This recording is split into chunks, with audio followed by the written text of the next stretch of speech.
প্রিয় দর্শক, আসসালামু আলাইকুম। আমার মাথার উপরের এই ভিডিওটি দেখুন। ভিডিওটি ভালো লাগলে শেয়ার করুন, লাইক দিন এবং কমেন্ট করে আপনার মতামত জানান। সালাউদ্দিন কাদের চৌধুরী তিনি বলেছিলেন, লোকটার আমি স্মরণ করি, বলছে যে আন্তর্জাতিক ট্রাইব্যুনাল দিয়ে আপনি ফাঁসি দিচ্ছেন, এই ট্রাইব্যুনাল যেন চলমান থাকে।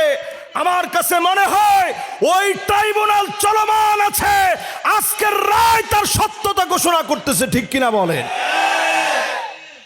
এই ট্রাইব্যুনাল তার হাত দিয়ে চলমান হয়েছিল, ওই ট্রাইব্যুনালে আজকে তার বিচার ঘোষণা করা হলো।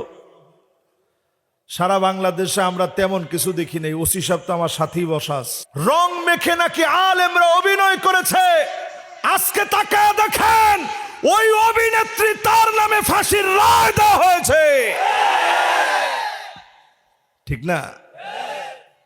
তার নামে রায় হয়ে গেছে। এর নাম ঈমান। আমার ভাইয়েরা, ঈমানের পরে যদি নামাজ ঠিক হয়ে যায়, হারামাহুল্লাহু আলাইহিন নার, জাহান্নামের আগুন নিভে যাবে। জাহান্নামের আগুন মালিক হারাম বানায় দিবে। ঈমানের পরে নামাজ পড়া লাগবে। নামাজ যার সুন্দর হয়ে যাবে, 3 নাম্বার কাজ হচ্ছে মানিক বাররাত কদামাহু ফি সাবিলিল্লাহ হারামাহুল্লাহু আলাইহিন নার।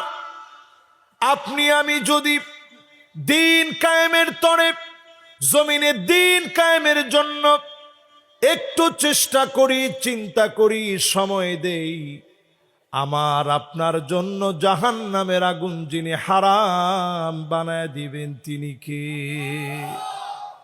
আচ্ছা, এই কাজটা করতে কি আমরা রাজি আছি? আরে কথা কয় না, রাজি আছি? খাতমে নবুয়তের জন্য যারা গিয়েছিল সেদিন, আপনারা নিশ্চয়ই দেখছেন সোহরাওয়ার্দীতে কি বিশাল একটা উম্মাকে একত্রিত করার লক্ষ্যে খাতমে নবুয়তের এই দাবি সফল হবে। বাংলাদেশ যদি এবার ঐক্যবদ্ধ থাকে, অবশ্যই খাতমে নবুয়তের আন্দোলন সফল হবে।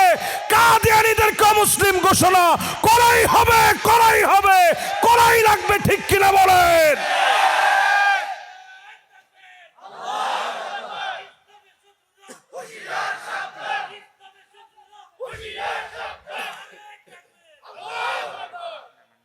কাদিয়ানীদের সাথে কি আমাদের কোনো সম্পর্ক আছে? তাদের সাথে আমাদের শত্রুতা এই জায়গায়, তারা আমাদের নাম ব্যবহার করে, মুসলিম দাবি করে। তারা তাদের মতো ধর্ম দাবি করুক, আমাদের কোনো আপত্তি? জোরে বলেন, আমাদের কোনো আপত্তি?